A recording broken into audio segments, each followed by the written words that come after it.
What if I told you that the drink you enjoy to chill out might be silently harming your body and your mind? I'm Dr. Katia Batista, a specialist psychiatrist, and today let's uncover the hidden truth about alcohol's impact on our health. Behind the red carpets and blockbuster hits, even Hollywood's brightest stars have battled demons. Robert Downey Jr.'s story is not just about fame, it's about survival. Robert Downey Jr., known for his role as Iron Man, I hope you have watched this famous movie. He faced a hard battle with alcohol and substance abuse.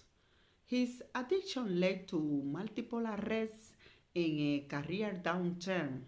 However, after hitting rock bottom, he committed to sobriety and made an inspiring comeback, becoming one of the Hollywood's highest paid actors.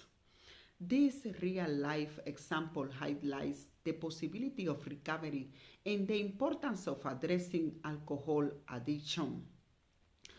Let me share with you current statistics. Alcohol is responsible for over 178,000 deaths annually in the United States. However, only 10% of individuals with this condition receive treatment. In our context, Namibia has one of the highest per capita beer consumption rates globally. Amongst Namibians, 53.5% of young people aged 30 used alcohol. With alcohol use disorder, there is 8.5%, and any drug use disorder, 2%. It's quite alarming if you take into consideration the population in Namibia is small. Is common in male young individuals with low income. A significant contributor to this high consumption is the presence of traditional homemade alcohol beverage. In many communities, drinks sombike or katokele or tombo. The widespread availability and cultural acceptance of these traditional brews contribute to early exposure and regular consumption, especially among the young ones. Studies have shown the alcohol consumption often begins at a young age in Namibia, with some individuals starting as early as 13 years old. As a psychiatrist, I often emphasize the mental health implications of alcohol use. However, it's important to understand that alcohol does not just affect the mind, it has severe effects on the body as well. Excessive alcohol intake can lead to high blood pressure, irregular heart rhythms, and an increased risk of a stroke.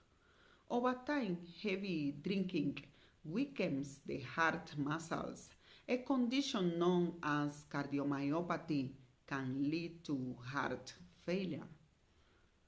The liver processes alcohol, but excessive consumption overworks this organ, leading to serious conditions such as fatty liver, alcoholic hepatitis, fibrosis, cirrhosis, liver cancer. These conditions can be life-threatening and are a significant cause of alcohol-related mortality. Alcohol is classified as a Group 1 carcinogen by World Health Organization. Its consumption increases the risk of several cancers. included breast cancer, liver cancer, esophageal cancer, colorectal cancer, oral and throat cancers. Even moderate drink, even a small drinking can elevate cancer risk. There are neurological effects also. In the brain. In the prefrontal cortex produce impaired decision making and impulse control. In the amygdala, modify emotional processing, leading to mood swings. Cerebellum is affected. So they could have coordination and balance issues, the patient. It affects the neurotransmitter as well, provokes disruption in dopamine and serotonin levels, affecting mood and behavior. Chronic alcohol use can lead memory loss and cognitive impairments. Alcohol weakens the immune system, making the body more susceptible to infections like pneumonia and tuberculosis. It also impairs the body's ability to recover from illness. Understanding these physical health risks is essential. Reducing alcohol consumption can significantly improve overall health and well-being. For that reason, if you or someone you know is struggling with alcohol use, seeking professional help can make a huge difference. According to the Diagnostic and Statistical Manual of Mental Disorders, 5th edition, meeting at least two of the following criteria within a period of 12 months indicates the presence of alcohol use disorder.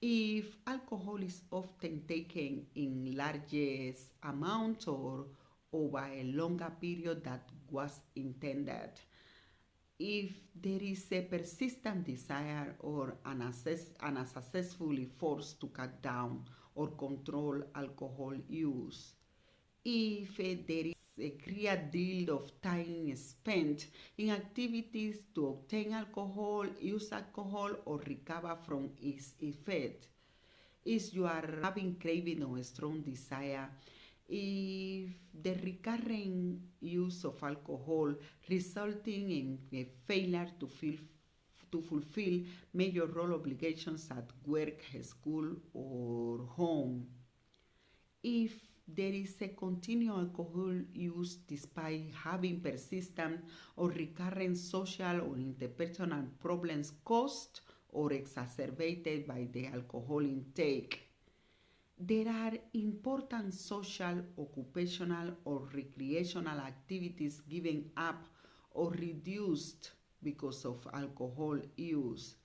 If you are using alcohol in risky situations, is the alcohol use is continued despite knowledge of having a persistent or recurrent physical or psychological problem. Also, if you developed tolerance is a need to increase amounts of alcohol to achieve the same effect, or with the same amount you cannot achieve the same effect anymore. And the last one is withdrawal, that occurs when alcohol is stopped abruptly or reduce the quantity. Let's explore treatment options. Detoxification, we just make a medical supervision to manage withdrawal symptoms. Therapy is applied, cognitive behavioral therapy to address underlying causes. Support groups, participation in groups like Alcoholics Anonymous. Medication also, we use it to reduce craving. So when someone struggles with alcohol use disorder, rehabilitation centers offer a structured and supportive path to recovery. These centers provide a safe environment for detoxification, therapy, and long-term healing. What makes them truly effective is the multidisciplinary team behind the scenes.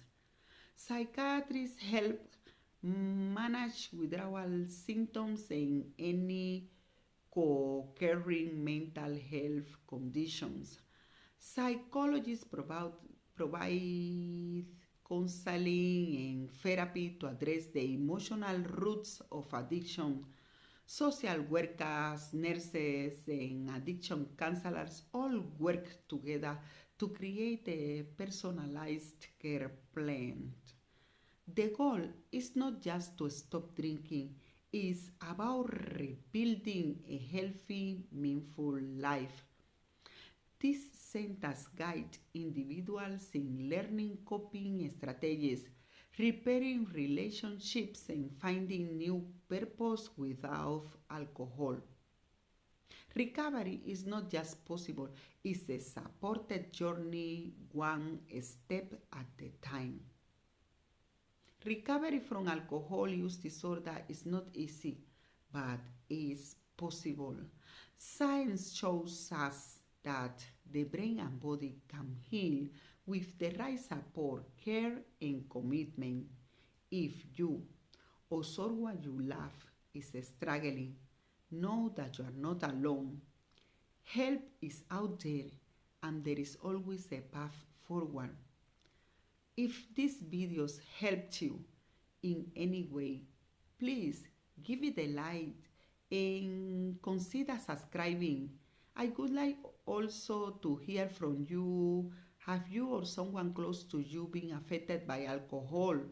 What questions do you have, or what topics would you like me to talk about next? Leave a comment below. Your voice matters, and together we can keep the conversation going. Thank you.